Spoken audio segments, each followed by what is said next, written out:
For all of us in life, there will be times when we have to make a very dramatic and significant decision, maybe, 5 or 10 times in our lives. Things like where we will go to college, certainly whom we would marry, what job we might take, what treatment we might decide upon when faced with a serious illness. Indeed, these are dramatic decisions that have life-changing consequences. But each and every day in our spiritual life, you and I are faced with life-changing and life-defining decisions. Whether to choose evil or good, whether or not to strive to live completely connected to the will of God, to turn from that selfishness that is the root of all sin. These decisions have potentially eternal consequences. And so we need to be vigilant to choose wisely. And so on this last Sunday of Advent, we are faced in our readings with two persons in history with most dramatic decisions to make, Ahaz and Joseph. In our first reading from Isaiah, we see Ahaz. He is the king of Judah, the southern kingdom. It's now the year around 725 BC.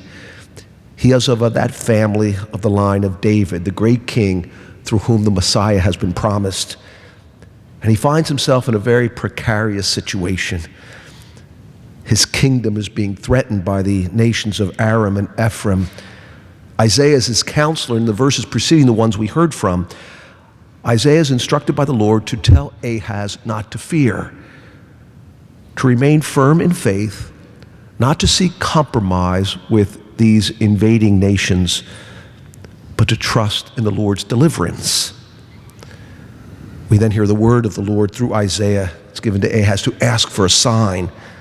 In other words, to seek this confirmation of the promise of security that Isaiah gives to him.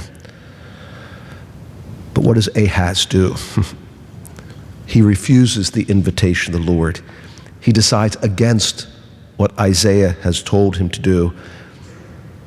And then Isaiah utters that proclamation expressing that image of God's patience that can so often be tried with all of us. Listen, O house of David, is it not enough for you to weary people? Must you also weary my God? And so Isaiah then goes ahead and declares the sign of ultimate deliverance that achieves victory over all powers. The virgin will conceive a son and shall name him Emmanuel. We then turn to our gospel and we see another man who is in that same line of David. He is not a king, he is just a carpenter. And he finds himself also in a very precarious situation. It doesn't involve armies or nations, but just the most important thing imaginable in the life of one who is engaged to be married. His fiancée has told him that she has become pregnant. He knows he is not the father. His world is totally shaken. How he must have been tempted to react. How did he receive this message when Mary told him, as she must have done so with such love and tenderness? But he has made a decision to divorce her quietly. How conflicted and confused he must have been. But then he is given a sign, a message in a dream from an angel. And here is the difference between the two. Ahaz refused the call of God. Joseph obeys. We are told of what must have been a remarkable transformation in his mind and heart. When he awoke, he did as the angel of the Lord had commanded him, and he took his wife into his home. So I think the message for us today is a clear one. None of us probably will ever be like Ahaz, the leader of a nation, faced with issues of war and peace. But all of us are like Joseph. All of us, each day, we are presented with situations, decisions, sometimes ones of deep and profound personal meaning involving great crises and difficulties. We're constantly tempted to a kind of despair or avoidance or lack of trust in God and in his plan that is so often unseen to us. We need to hear this fulfillment of Isaiah's prophecy, this great prophecy of Advent in our lives here and now, that God is with us.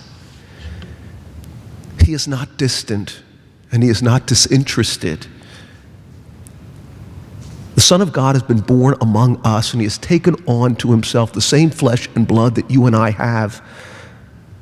He desires to live with us and in us. This is what occurs here every Sunday when we receive him in this Holy Eucharist. And like Joseph, we are meant to obey him, to always choose to follow him, not what our desires might be. St. Paul expresses this in our second reading, that you and I have received the grace of apostleship to bring about the obedience of faith. And so in those daily situations of our lives, in those day-to-day decisions that define how we will follow the Lord, let us not be like Ahaz, but like Joseph, the one who obeyed even when what God called him to do seemed so inconceivable. He was given the unbelievable grace to hold the Son of God made man in his arms, to care for him, to speak with him and to listen to him every day. He shared his life with the most beautiful and wonderful woman there ever was or ever could be. And now he only knows the eternal glory of heaven. May this simple, good, and faithful soul, St. Joseph, the patron saint of the universal church, intercede for all of us so that we might choose wisely in that obedience of faith, so that when our Lord comes again, we might join him and our Blessed Mother and all the angels and saints in that same eternal glory of heaven.